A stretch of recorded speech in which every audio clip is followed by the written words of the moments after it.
Tandanya yang banyak ditemui sekarang diawali dengan infeksi saluran nafas, ada yang batuk pilek sebelumnya, demam, kemudian ada yang infeksi saluran cerna seperti diare, muntah ya.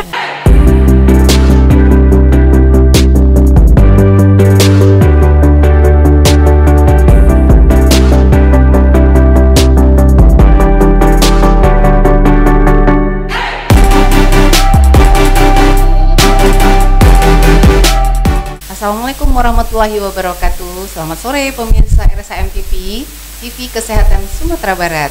Sore ini kita kedatangan tamu Dr. Liza Fitria, spesialis anak ya. Nah, sore ini kita akan membahas dengan Dr. Liza sedikit tentang bagaimana gagal ginjal yang lagi viral. Selamat sore Dr. Liza. Selamat sore Bu Reni. Gimana kabarnya, sehat ya hari ini ya? Alhamdulillah. Mudah-mudahan sehat. Dr. Liza, mungkin kita bincang-bincang sedikit ya, bincang-bincang santai nih sore ini di RSAM TV. Nah, sekarang kan ada lagi kasus lagi viral nih dok ya, gagal ginjal akut pada anak gitu. Nah, kira-kira biar masyarakat kita dicerahkan gitu ya dok, apa sih yang dimaksud dengan gagal ginjal akut itu dok? Ya, baik Bu Reni, selamat sore pemirsa RSAM TV. Sore ini kita bicara tentang gagal ginjal. Sebelum kita lihat definisi ya Bu Reni ya, kita lihat dulu kasusnya, kenapa dia menjadi viral ya, kenapa menjadi trending topik ya, yang sedang hangatnya di masyarakat karena kasus yang sangat meningkat dalam 3 bulan terakhir ini. Nah, dalam 3 bulan terakhir di Indonesia itu sudah mencapai ratusan anak ya, seperti kita lihat di TV-TV, ratusan anak menderita gagal ginjal akut, hampir 208 anak dan 50% lebih itu meninggal. Nah, ini yang sangat memprihatinkan sekali.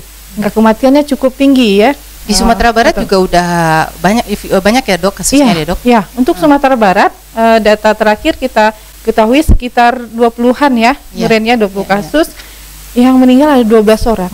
Nah, itu sangat memprihatinkan untuk daerah kita Sumatera Barat, termasuk kasus yang cukup banyak. Betul. Nah, gagal ginjal itu apa? Berarti ginjalnya sudah tidak mampu lagi untuk berfungsi dengan baik, gitu Bu Reni, sehingga pipisnya tidak keluar, kemudian anaknya bisa jadi sembab. Nah, sehingga takutnya nanti cuci darah. Nah, seperti pasien-pasien dewasa kan yang kita takutkan cuci darah gitu. Nah, ginjal ini sebenarnya fungsinya apa sih dok? Gitu? Ya. Jadi ginjal ini fungsinya untuk menyaring metabolit, yaitu zat-zat di dalam tubuh kita yang sudah tidak digunakan lagi harusnya disaring lewat ginjal. Tapi kalau ginjalnya tidak berfungsi, berarti zat-zat itu tertimbunlah di dalam tubuh kita. Kan masyarakat taunya, oh dia keracunan darah, darahnya keracunan, bisa seperti jadi itu ya dok ya. Dan tanda-tandanya yang banyak ditemui sekarang diawali dengan infeksi saluran nafas, ada yang batuk pilek sebelumnya, demam, kemudian ada yang infeksi saluran cerna seperti diare, muntah ya. Nah, kemudian diikuti dengan gejala yang nampak, yaitu buang air kecilnya, jumlah buang air kecilnya yang berkurang, bahkan tidak ada urin sama sekali. Nah, seperti itu. Nah, nanti anak-anaknya bisa menjadi sembab ya, sembab seluruh tubuh, di mata atau di kakinya sembab, dan pipisnya tidak keluar. Normalnya cairan atau buang air kecil khususnya pada anak nih, karena kita bahasnya tentang gagal ginjal anak ya dok. Nah, itu berapa sih sebenarnya dok? Nah, jadi di dalam 6-8 jam ya, pada waktu siang hari itu anak itu seharusnya sudah buang air kecil. Nah, kalau kita hitung-hitung berdasarkan rumus dan menghitung jumlah urinnya, itu berkurang itu bila di bawah setengah mililiter per kilogram berat badan per jam gitu. Jadi kalau kita hitung, tapi untuk masyarakat secara umum paling tidak dalam 6-8 jam itu harus ada buang air kecil anaknya. Nah, buang air kecilnya seperti apa? Tentu warnanya tidak pekat, jumlahnya cukup. Seperti biasa warnanya, warnanya kuning terang gitu ya. Itu Oke. Berarti normalnya warnanya harus jernih ya dok? Jernih. Nah, sekarang kan nih masyarakat kita nih terutama kan ibu-ibu yang wanita karir nih dok ya, jadi kan kebiasaan menggunakan pampers ya. Nah, karena kalau kita lihat kan yang terkena gagal ginjal akut ini, kalau dari berita kita lihat itu kan umur 5 tahun ke bawah ya dok ya, yang lebih banyak itu usianya. Nah, kira-kira kalau misalnya dari ukuran Pampers gitu ya dok, nah kira-kira harusnya normalnya itu berapa kali sih? Nah ini berkaitan dengan Pampers ya Bu Reni ya. Ya. Nah sebetulnya kalau anak-anak yang menggunakan Pampers itu idealnya 3 jam sekali itu harus dicek itu ya. Tidak boleh juga penggunaan Pampers yang terlalu lama juga berisiko terhadap infeksi saluran kemih ini. Iya, tentu harus dicek ya bagi orang tua yang anaknya menggunakan Pampers setiap 3-4 jam dicek udah nggak pipisnya. Nah kalau misalnya 6 jam sampai 8 jam masih kosong Pampersnya, berarti itu hati-hati. Itu yang harus diwaspadai ya dok ya. Iya betul. Apa sih dok yang harus diwaspadai nih oleh orang tua kalau misalnya nih menemukan anaknya nggak pipis ya dalam 6 jam, terus Pampersnya nggak diganti selama 8 jam itu, ternyata nggak ada nih pipisnya gitu. Nah bagi orang tua di rumah, bila menemukan tanda-tanda buang air kecilnya berkurang atau buang air kecilnya tidak ada, itu harus segera membawa anaknya ke fasilitas kesehatan terdekat ya, untuk kita periksa, kemudian untuk kita lakukan investigasi lebih lanjut apakah ada ke arah tanda-tanda gagal ginjal. Ini tentu ada pemeriksaan yang akan dilakukan di Faskesnya ya, fasilitas kesehatan ya Bu Reni. Ya, kalau misalnya daerahnya jauh ya dari fasilitas kesehatan atau dari puskesmas, nah di wilayah-wilayah itu ada bidan desa, ada dokter praktek swasta segala macam, boleh ke sana dulu ya dok ya? Boleh ke sana dulu nanti untuk dirujuk ke fasilitas yang lebih lengkap. Kalau kita lihat sekarang nih udah ada nih dok ya edarannya, kemudian di TV-TV itu mengenai obat-obatan sepertinya nih, obat-obat jenisnya sirup gitu ya. Nah itu kan sudah ditarik nih seluruh jenis sirup gitu ya. Nah apakah seluruhnya atau ada obat-obat tertentu ya, sebenarnya apa sih dok yang ada di dalam kandungan obat itu jadi dicurigai? Jadi sekarang kita melihat adanya kaitan ya antara gagal ginjal dengan obat-obatan. Nah karena di luar negeri dengan kasus gagal ginjal yang cukup banyak itu dengan ratusan anak, itu sudah mereka teliti bahwa salah satu penyebabnya adalah obat-obatan. Nah obat-obatan. Nah sedangkan untuk di Indonesia itu masih dalam tahap penelitian.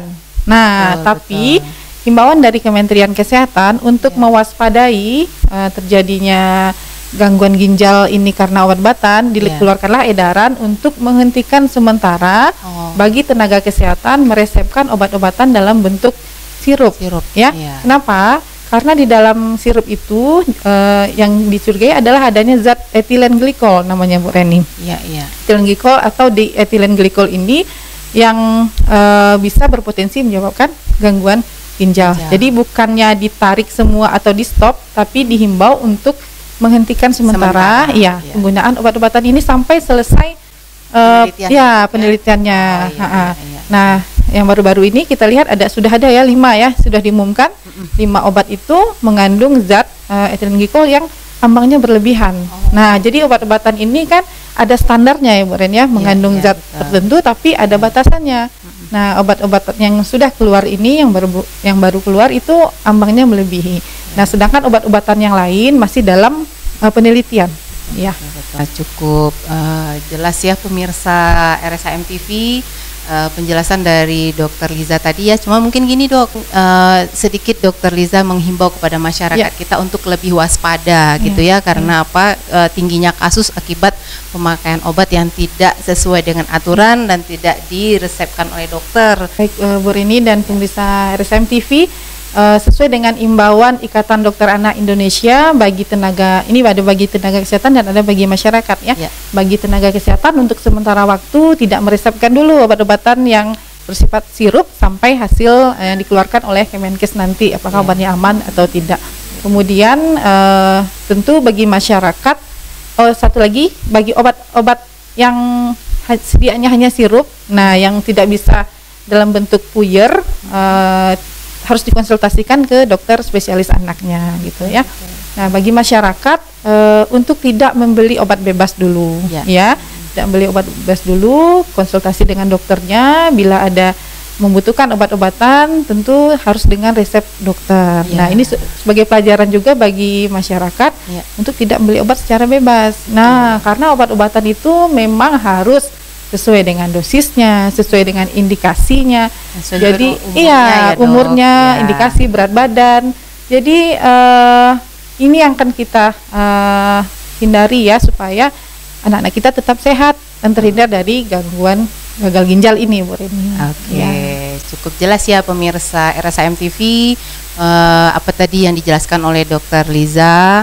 Ya, mudah-mudahan masyarakat kita semakin cerdas ya untuk memakai obat-obatan. Ya. Kalau misalnya tidak dengan resep dokter, nah itu yang harus kita waspadai Ya. ya, karena saking mudah-mudahan apa yang kita bahas sore ini bisa bermanfaat untuk masyarakat kita, khususnya di wilayah Bukit Tinggi, Sumatera Barat pada umumnya. Saya Reni, mewakili kerabat kerja RSAM TV, mengundurkan diri untuk hari ini. Assalamualaikum warahmatullahi wabarakatuh. Terima kasih Dokter Liza.